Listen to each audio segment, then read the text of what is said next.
नमस्कार, nishamodulika.com में आपका स्वागत है। आज हम गेहूं का हलवा बनाएंगे।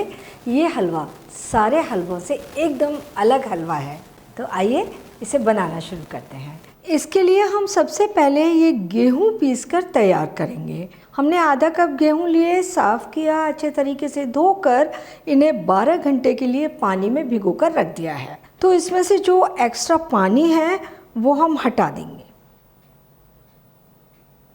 और गेहूं को जार में डालेंगे।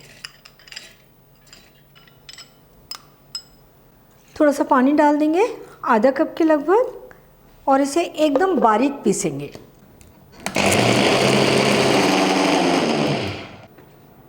यह हमने गेहूं का एकदम बारीक पेस्ट बना लिया है। पेस्ट को छलनी में डालेंगे और इसे अच्छे तरीके से छान लेंगे। ऊपर जो थोड़ा मोटा मोटा पेस्ट बच गया है, इसे हम एक बार थोड़ा सा पानी डाल के फिर से पीस लेते हैं और फिर से छान लेते हैं।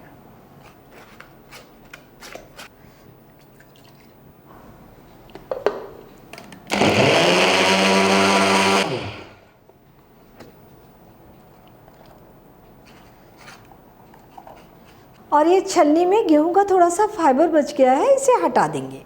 ये हमने गेहूं से मिल्क बनाकर तैयार कर लिया है और इसे बनाने में हमने 1.25 कप पानी का यूज़ किया है।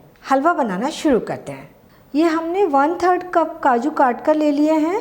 पैन में हम 1 चम्मच घी डालेंगे और ये काजू डाल देंगे और इन्हें बिल्कुल हल्का सा भूनेंगे। लगातार चलाते रहेंगे, आग मीडियम रखेंगे। काजू का हल्का सा कलर चेंज हो गया है और अच्छी खुशबू आ रही है। काजू भुन चुके हैं, इन्हें हम प्लेट में निकाल लेते हैं।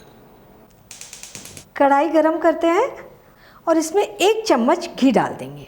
1 कप से थोड़ी सी ज़्यादा हमने चीनी ली है। ये चीनी भी डालेंगे कढ़ाई में। इसे लगातार चलाते हुए पूरी तरह मेल्ट होने तक पकाएंगे। चीनी अपनी पसंद के अनुसार थोड़ी सी कम ज़्यादा ले सकते हैं। चीनी को हमें कैरमलाइज करना है। चीनी मेल्ट होनी शुरू हो गई है, गैस तेज़ है और हम इसे बिल्कुल लगातार चलाते हुए पका रहे हैं।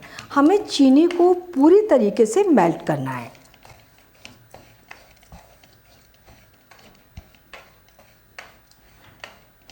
चीनी पूरी तरह से मेल्ट हो गई है, गोल्डन कलर आ गया है। गैस बंद कर देंगे और इसमें अब मैं थोड़ा सा पानी डाल दूंगी, लेकिन पानी डालते समय ध्यान रखना है कि कढ़ाई को हमें कवर करके रखना है दूसरे हाथ से, इससे छींटे आ सकते हैं। तो हमें ये काम बड़ी सावधानी से करना है और इसीलिए हमने पहले गैस भी बंद कर ली थी। अब हम इसे चलाएंगे। हमने पूरा 1 कप पानी इसमें डाल दिया है। गैस ऑन कर लेते हैं। चलाते हुए कैरमलाइज चीनी को एकदम पूरी तरह पानी में घुलने तक पका लेंगे। अब हम इसमें ये गेहूं का मिल्क डालेंगे जो हमने बनाकर तैयार किया था। गैस धीमी कर लेंगे और इसे डालते जाएंगे और इसे मिलाते जाएंगे ताकि इसमें गुठली ना आए। मैंने इसमें पूरा 2.5 कप पानी का यूज किया है। 1.25 कप पानी हमने गेहूं को पीसते समय यूज किया था और 1.25 कप पानी अभी यूज कर लिया। गैस मीडियम रखेंगे और इसे लगातार चलाते हुए गाढ़ा होने तक पकाएंगे। अब हम इसमें घी डालेंगे और इसी तरीके से तब तक पकाएंगे जब तक कि ये घी हलवे में एब्जॉर्ब नहीं हो जाता। जैसे ही ये घी हलवे में एब्जॉर्ब हो जाएगा, हम फिर से घी डालेंगे।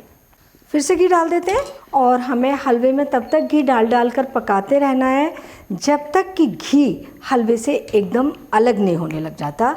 हलवा घी को एब्जॉर्ब करना बंद नहीं कर देता। अब इसने घी एब्जॉर्ब करना बंद कर दिया है। घी कढ़ाई के किनारे पर इकट्ठा हो रहा है। अब हम इसमें ये काजू डाल देंगे और इलायची पाउडर डाल देंगे। मिक्स कर देंगे। हलवा अच्छा गाढ़ा हो गया है, अच्छी खुशबू आ रही है। हलवा बनकर तैयार है। हम चाहे तो इसको प्लेट में जमा कर इसको बर्फ़ी के रूप में भी काट सकते हैं। इसे हम प्याले में निकाल लेते हैं। इसके ऊपर हम थोड़े से काजू डालकर हलवे की गार्निश कर देते हैं। गेहूं का हलवा तैयार है। बहुत ही टेस्टी हलवा बना है और हलवा बनाना बहुत आसान है, लेकिन थोड़ा सा ध्यान रखना है।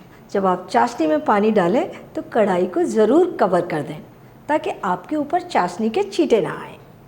और इसके लिए जो आप कढ़ाई लेंगे वो थोड़ी सी मोटे तले की हो, और कढ़ाई आप कोई भी ले सकते हैं, एल्युमिनियम की हो, स्टील की हो या हार्ड आयरन की हो, लेकिन इसके लिए नॉन स्टिक कढ़ाई बिल्कुल ना लें। हलवे को फ्रिज में रखकर पूरे 5-6 दिनों तक खाया जा सकता है। तो आप इसे बनाइए, खाइए और अपने अनुभव nishamudhalika.com पर शेयर कीजिए। एक बार फिर मिलते हैं एक नई रेसिपी के साथ, और मेरे चैनल को सब्सक्राइब ज़रूर कीजिए।